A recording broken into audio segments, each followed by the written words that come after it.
Eis o tempo de conversão, eis o dia da salvação. Ao Pai voltemos, juntos andemos, eis o tempo de conversão. Ó Senhor, nosso Deus, como é grande vosso nome por todo o universo. Desdobrastes nos céus vossa glória, com grandeza, esplendor, majestade. O perfeito louvor vos é dado pelos lábios dos mais pequeninos, de crianças que a mãe amamenta. Eis a força que opondes aos maus, reduzindo o inimigo ao silêncio. Contemplando estes céus que plasmastes e formastes com dedos de artista, vendo a lua e estrelas brilhantes,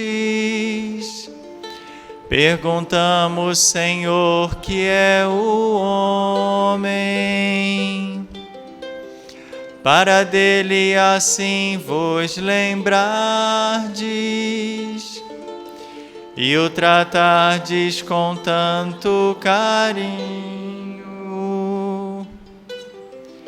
Pouco abaixo de Deus o fizestes, coroando de glória e esplendor. Vós lhe destes poder sobre tudo, vossas obras aos pés lhe pusestes. As ovelhas, os bois, os rebanhos, todo o gado e as feras da mata, passarinhos e peixes dos mares, todo ser que se move nas águas. Ó Senhor, nosso Deus, como é grande vosso nome por todo o universo. Glória ao Pai, e ao Filho, e ao Espírito Santo, como era no princípio, agora e sempre. Amém.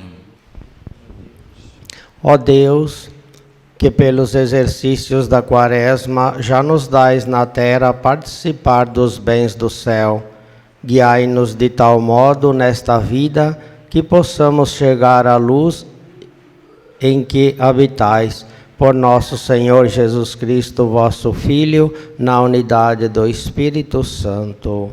Amém. O Senhor esteja convosco. Ele está no meio de nós. Desça sobre nós a bênção de Deus Todo-Poderoso, o Pai, o Filho e o Espírito Santo. Amém. A gente estava falando de alguns títulos de Jesus, lembra? Nós estamos agora no número 446 do Catecismo da Igreja.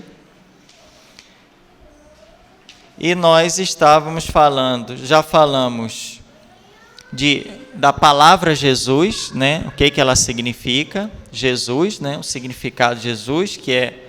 O que significa mesmo Jesus?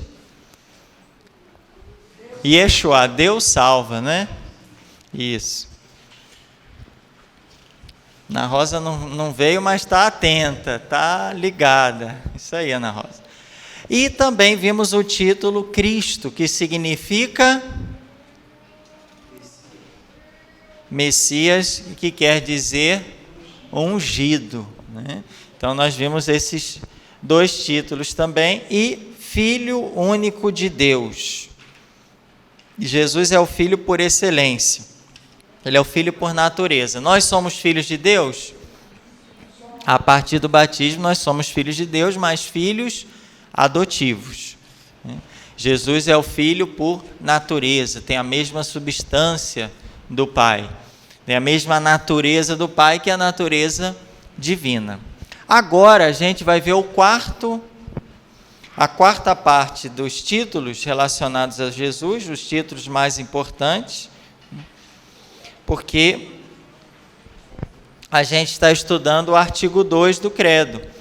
Creio em Deus Pai Todo-Poderoso, e em Jesus Cristo. Então a gente já viu Jesus, Cristo, seu Filho único, nosso Senhor. Então a gente vai ver agora Jesus, que é Senhor.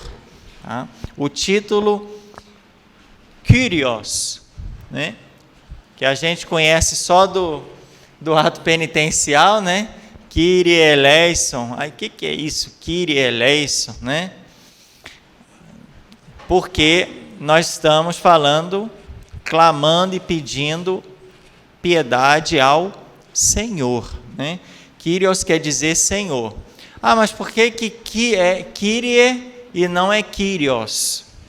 É porque no caso do ato penitencial ele está no vocativo, né? A gente está chamando, clamando o Senhor. Então, quando a gente clama, chama alguém, a gente tem que colocar na declinação no vocativo, porque o grego tem essas declinações. Aqui ele está no nominativo. Quando a gente fala o Senhor, né? O Senhor da glória. O Senhor é rei, então a gente fala Kyrios, mas o grego tem essa diferençazinha do português, porque ele tem, aliás, tem muita diferença, né? Porque ele tem essa declinação. Então, no ato penitencial, a gente está Senhor, chamando o Senhor, né? Falando com o Senhor, clamando o Senhor que ele tenha misericórdia, né? Por isso que é Kyrie eleison, e não Kyrios eleison, no ato penitencial. De vez em quando, vocês já ouviram, né? Nas missas, de vez em quando, houve Kyrie, porque esse Y, né, que parece um Y, no grego é outra letra, né? Ele fala assim, então é Kyrie, Kyrios. Mas lá a gente fala aí mesmo, né? Kyrie, mas é Kyrie. Do grego é Kyrie, é igual o U francês, né? A gente tem que fazer o biquinho para falar Kyrios, só por curiosidade. Então, falando do título Senhor, na tradução grega dos livros do Antigo Testamento, o nome inefável sob o qual Deus se revelou a Moisés, né? Moisés pergunta, Senhor, mas qual o seu nome para que eu possa dizer lá para o povo, né? Eles querem saber o seu nome. E aí Deus revela como Yahvé, né? O tetragrama Yahvé, essas 4 letrinhas do hebraico, que a gente coloca aí em português, né? YHWH, né? São as 4 letras do tetragrama, porque no hebraico não tem vogal, só tem consoante, né? Então, Yahvé, a gente translitera assim no português. Essa palavra Yahvé, né? Eu sou aquele que sou, né? Deus é aquele que é, né? Yahvé. Ele é traduzido no grego para Kyrios, que quer dizer Senhor. Então, Senhor se torna, desde então, o nome mais habitual para designar a divindade do Deus de Israel, né? Normalmente, sempre que vai falar do Deus de Israel, eles falam com o título de Senhor, né? Ou no hebraico, Adonai, né? Tudo bem, então, Deus revela o seu nome a Moisés, né? Lá no episódio da sarça ardente, Êxodo 3, Deus fala, olha, Moisés pergunta, qual o nome que eu devo dizer para o povo? E Deus revela, o nome que você vai dizer é Yahvé, ou, né, Javé, né? Seja, eu sou aquele que sou. Deus é o ser por excelência. Ele é a fonte do ser. Todos os seres existem porque existe um ser que sustenta todos os outros seres. E esse Yahvé é traduzido por Kyrios, que é Senhor. Então, Senhor é o nome habitual para a gente designar a divindade do Deus de Israel. Quando se fala da divindade de Deus, sempre se fala em Senhor, né? Para dizer que o Senhor é Deus, a divindade de Deus. E é nesse sentido que o Novo Testamento utiliza o título também de Senhor, tanto para o Pai é Senhor? É, porque o Pai é Yahvé, né? O Senhor Deus. Como também, e aí é que está a novidade, nenhum ser humano até então foi chamado de Senhor, porque Senhor é só para a divindade. O único ser humano que foi designado com esse título é o próprio Jesus. Então, quando a gente fala Jesus é o Senhor, a gente está invocando a divindade, a gente está professando que Jesus não é só homem, mas ele é Deus. Então, a gente reconhece ele como o próprio Deus, como vai dizer São Paulo na 1 Coríntios 2,8. Então, Yahvé é traduzido no grego para Kyrios, que é Senhor, e esse título não é só aplicado ao Pai, mas no Novo Testamento tem uma grande novidade. Ele é também aplicado ao Filho, a Jesus. O próprio Jesus veladamente atribui a si mesmo esse título, quando discute com os fariseus sobre o sentido do Salmo 110, Mateus 22, 41 a 46, né? Salmo 110 que fala: Tu és sacerdote eternamente, segundo a ordem do rei Melquisedeque, né? É um salmo que fala da realeza e fala também do sacerdócio. E Jesus, discutindo lá com os fariseus, ele atribui a si mesmo esse título, né? Começa lá: palavra do Senhor ao meu Senhor, né? Fala de Senhor. Mateus 22, 41 a 46. Então Jesus está lá discutindo com os fariseus e Jesus pergunta: o que pensais sobre o Cristo? O Cristo é filho de quem? Aí eles respondem: de Davi, né? Porque o Messias esperado, ele viria de Davi. Segundo as profecias, né? O Messias ia vir de Davi. E aí Jesus replicou: como então, movido pelo Espírito, Davi o chama de Senhor? Quando diz, aí ele cita o Salmo 110, 109, né? 109, 110, olha lá. Disse o Senhor ao meu Senhor: senta-te à minha direita, até que eu ponha teus inimigos debaixo dos teus pés. Davi chama então o Messias, que viria, o filho dele, né, da descendência dele, ele chama de Senhor. Ele chama de Senhor. Se Davi chama de Senhor, como que ele pode ser o seu filho? Porque o Senhor não vem só de um homem, né? Não vem de uma descendência. O Senhor é um título que é atribuído somente a Deus. E como que nesse salmo, aqui se fala de Senhor, como o descendente de Davi? É porque esse filho de Davi ia ter uma origem não só humana, mas uma origem também divina. Então, Davi chamando esse Messias, esse prometido, né? O rei Messias, o Salvador prometido de Senhor, está dizendo que ele tem uma origem também divina, que ele é Deus. O próprio Davi, aqui a gente tem um salmo lá do Antigo Testamento, mas que já faz essa profecia, esse pré-anúncio do Salvador como tendo origem divina. Por quê? Porque ele chama essa linhagem dele de Senhor, o filho dele de Senhor. E a gente sabe que só a Deus é atribuído o título de Senhor. Então vocês estão vendo já que tem, né, já no Antigo Testamento, no Salmo, é anunciado a origem divina do Salvador. O Salvador não ia ter só uma origem humana, mas uma origem divina, porque o próprio Davi chama seu filho de Senhor. Ou seja, o seu descendente de Senhor. Quer dizer, ele diz que esse descendente vai ter uma origem divina. Por isso que ele chama de Senhor. Tudo bem, gente? Vocês entenderam que nesse salmo é o salmo de Davi, né?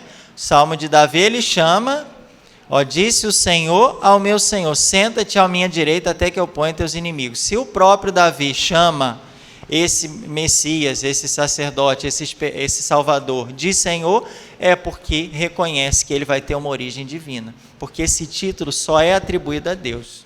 Ninguém pode chamar um ser humano de Senhor. Sim, no sentido profundo da palavra Senhor, né? A gente chama de Senhor genival, mas, né, com sentido de respeito, mas o sentido profundo, meu Senhor e meu Deus, né? A gente não reconhece ninguém como Senhor, só Deus. Só a Deus a gente atribui esse título de Senhor. E também, de modo explícito, quando se dirige aos apóstolos, né? Em João 13, e aqui a gente já está na última ceia, João 13:13, vós me chamastes de mestre e Senhor, e vocês dizem bem, porque eu sou. Se eu, Senhor e mestre, vos lavei os pés, também vós deveis lavar os pés uns dos outros. Então, João 13:13, o próprio Jesus explicitamente se dirige o título de Senhor, falando, olha, eu tenho uma origem divina, eu sou Deus. Ao longo de toda a vida pública, os seus gestos de domínio sobre a natureza, sobre as doenças, sobre os demônios, sobre a morte e sobre o pecado, demonstravam a sua soberania divina, né? Jesus acalmou o mar, então ele tem domínio sobre a natureza. Jesus curou as doenças, Jesus expulsou os demônios, Jesus ressuscitou Lázaro e Jesus próprio ressuscitou, né? Então ele mostra que ele tem um domínio sobre todas as coisas, sobre o demônio, sobre a natureza, sobre a morte e sobre o pecado, ou seja, ele é Senhor, o Senhor é que domina tudo, ele tem domínio sobre todas as coisas. Muitíssimas vezes nos evangelhos aparecem pessoas que se dirigem a Jesus chamando também de Senhor. Esse título exprime o respeito e a confiança dos que se aproximam de Jesus e dele esperam socorro e cura, né? Caso lá em Mateus 8:10. Então, quando as pessoas nos evangelhos se aproximavam de Jesus, elas demonstravam respeito e também confiança. Depositavam a sua confiança nele, colocavam, né? Olha, Senhor, eu estou te chamando Senhor porque eu coloco a minha vida nas tuas mãos, eu confio em ti e eu tenho um profundo respeito. Pronunciado com a moção do Espírito Santo é o reconhecimento do mistério divino de Jesus. Quando a gente fala Senhor Jesus, a gente já está reconhecendo que Jesus é Deus. E já está reconhecendo que ele tem uma origem divina, que ele tem uma natureza divina, que ele é Deus. No encontro com Jesus ressuscitado, ele se transforma em expressão até de adoração. Como a gente vê lá, Tomé, né, que faltou a missa no domingo, aí apareceu no outro, e depois que Jesus faz o convite, Tomé, toca aqui nas minhas mãos, no meu lado, o que Tomé fala? Meu Senhor e meu Deus. Ele reconhece Jesus como Deus e faz uma adoração, né? Uma expressão de adoração. Então, a gente tem aí uma conotação de amor e afeição que vai ficar como típica da tradição do Senhor, né? Como típica da tradição cristã. O discípulo a quem Jesus amava disse a Pedro, é o Senhor. Foi João que disse a Pedro, é o Senhor. E aí, eles estavam lá no lago de Tiberíades, e Jesus estava na praia, e eles então viram, né, de longe, e Jesus falou, não, lança a rede à direita que vocês vão achar peixe. E aí a quantidade de peixe enorme. Então, nesse episódio, nesse momento, João fala, é o Senhor. E aí Simão Pedro, ouvindo dizer que era o Senhor, vestiu sua túnica, porque estava despido, e lançou-se na água. Maria exclama Rabuni, que quer dizer ó mestre. É um outro título de Jesus. Mas quando ela vai anunciar aos discípulos, ela fala o que para os discípulos? Eu vi o Senhor. Então Maria Madalena também faz essa profissão de fé em Jesus, né? A alegria de ter reconhecido o Mestre. Quando a gente atribui a Jesus o título de Senhor, as primeiras confissões de fé da igreja afirmam desde o princípio, né? A primeira confissão está lá em Atos 2, que o poder, a honra e a glória devidos a Deus Pai também são devidos a Jesus, porque ele é de condição divina. E o Pai manifestou essa soberania de Jesus como? Ressuscitando Jesus de entre os mortos e exaltando na sua glória. Então, as primeiras confissões de fé, elas atestam isso. Primeira confissão de fé na igreja, ela atesta isso. Tudo que é atribuído ao Pai, se o Pai é Senhor, então o Filho, Jesus, também é o quê? Senhor.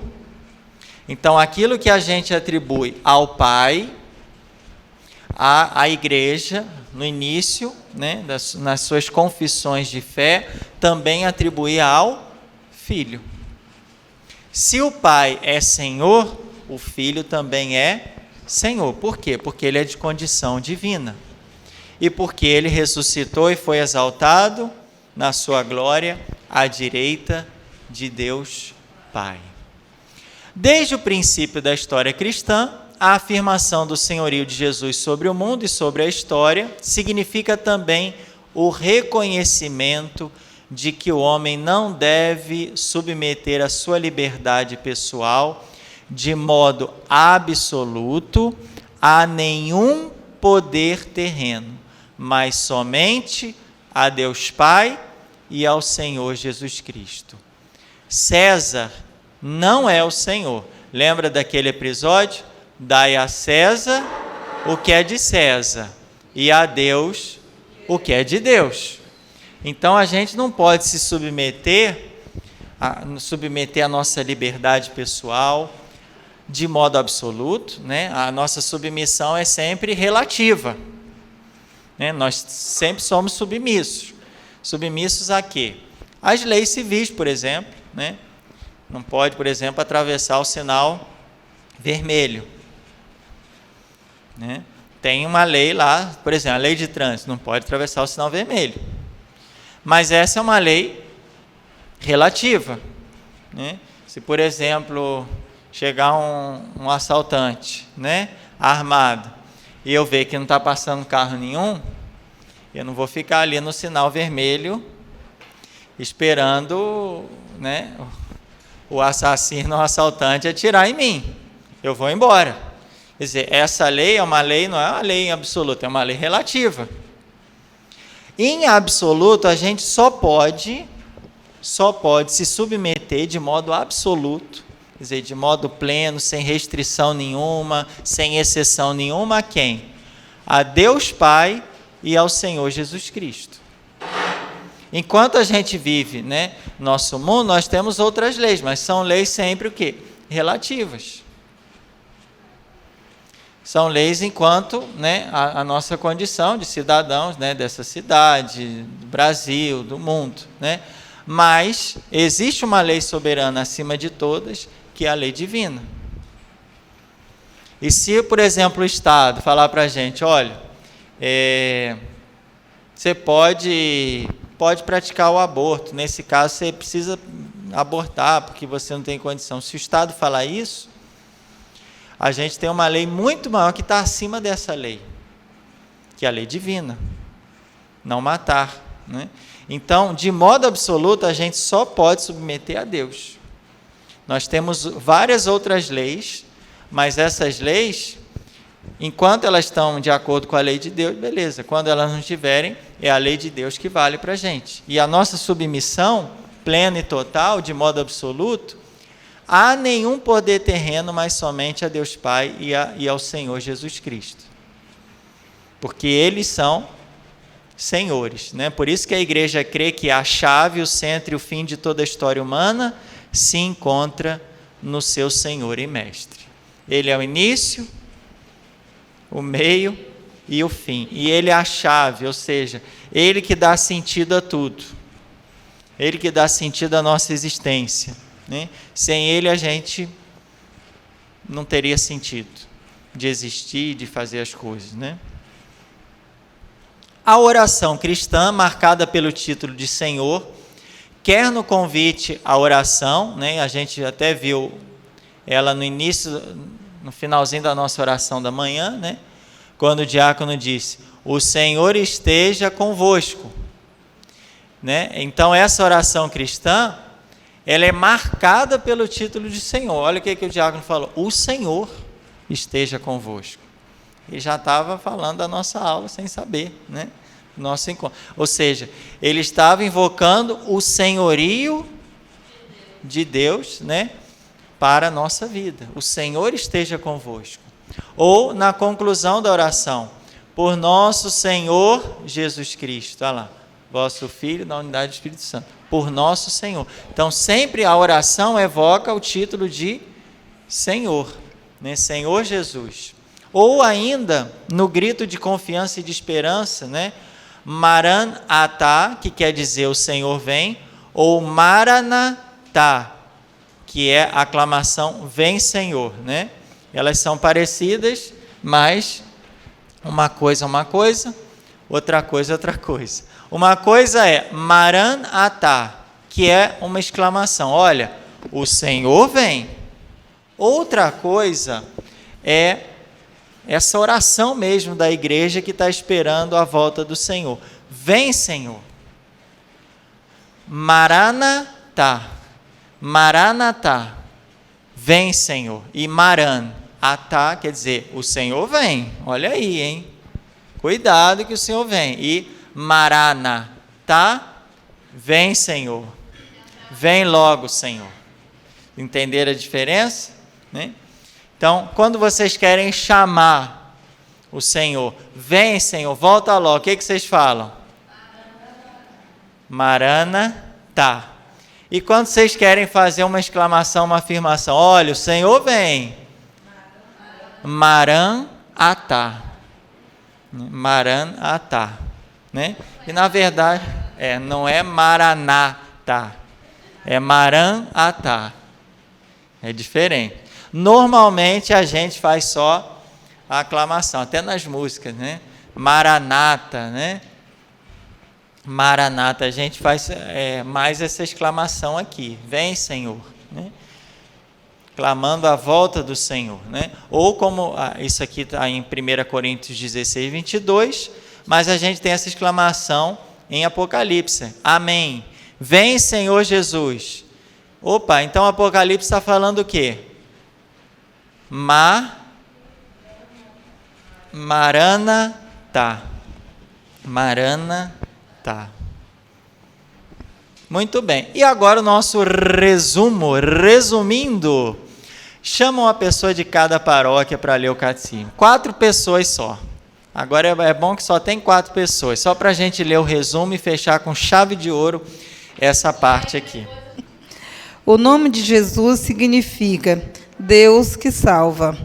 A criança nascida da Virgem Maria é chamada Jesus, pois ele vai salvar o seu povo dos seus pecados. Não existe debaixo do céu outro nome dado à humanidade pelo qual devamos ser salvos.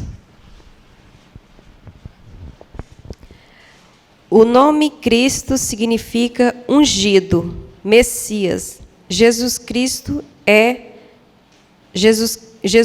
é o Cristo, pois foi ungido por Deus com o Espírito Santo e com poder. Ele era aquele que há de vir, o objeto da esperança de Israel. O Filho de Jesus O nome Filho de Deus significa a relação única e eterna de Jesus Cristo com Deus, seu Pai. Ele é o Filho único do Pai e o próprio Deus. Crer que Jesus Cristo é o Filho de Deus é necessário para ser cristão. O nome Senhor designa a soberania divina. Confessar ou invocar Jesus como Senhor é crer em sua divindade. Ninguém pode dizer, Jesus é Senhor, a não ser no Espírito Santo. Ficou alguma dúvida nesses títulos? Título de Senhor, está claro. Agora, quando a gente fizer aquele ato penitente, Kyrie vai lembrar, né? De todo esse momento que a gente falou do senhorio de Jesus, né? O que significa ele para a gente, para a igreja, para os evangelhos, né? Por isso que é tão importante a gente, na nossa oração, não esquecer de falar Senhor Jesus. Porque ali a gente está invocando a própria divindade de Jesus, a soberania de Jesus na história e na nossa vida também. Quando a gente coloca Senhor Jesus, a gente está falando, olha, Jesus é o Senhor da minha vida, Jesus é o Senhor da história. Eu me coloco à disposição, né? Eu confio, no fundo é um título que fala também de quê? Eu respeito, mas eu tenho profunda confiança em Jesus. Então, esse título é muito importante, tanto é que ele está não só na Bíblia, na tradição da igreja, mas na liturgia também. Sempre que a gente reza, né, a gente viu, o Senhor esteja convosco, por nosso Senhor Jesus Cristo. Então, ele está muito presente na oração da igreja e tem que estar presente na oração pessoal também.